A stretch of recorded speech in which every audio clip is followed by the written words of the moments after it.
All right, so all LSU does is keep winning these big games. Now 6-0 against AP top 10 opponents not named Alabama under Coach Orgeron, outscoring those teams by 56 points. 4 of those wins have come by at least a touchdown.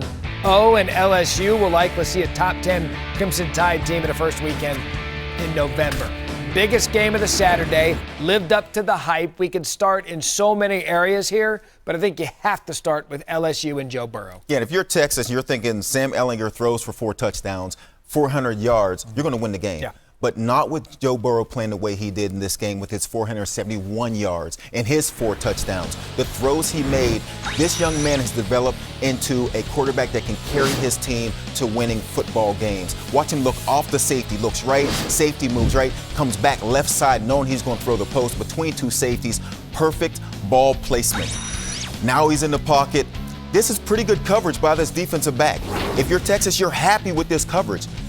Puts it up high, puts it behind the shoulder. Nothing a defense can do about this ball. Receiver goes up, gets it, scores this touchdown. Now this might be the best play Joe Burrow made all night long. This is a 3rd and 17. He steps in the pocket. Texas is blitzing because they're losing. They know they have to make a play, and he puts the ball right on the money. They score a touchdown.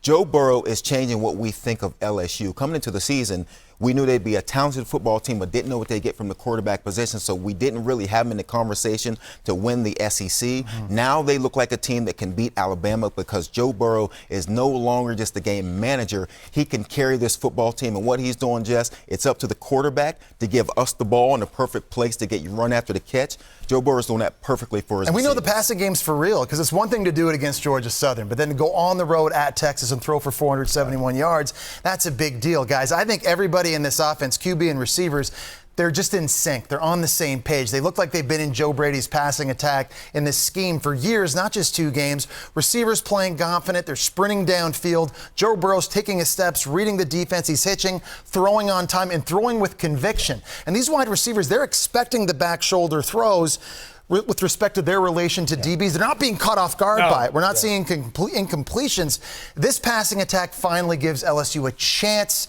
to beat Alabama. They've lost 8 in a row because they always try to play them in a phone booth running downhill. It didn't work when they had Leonard Fournette or Darius Geis. But with this passing attack, it's going to give them an opportunity. Now, the defense has to play better.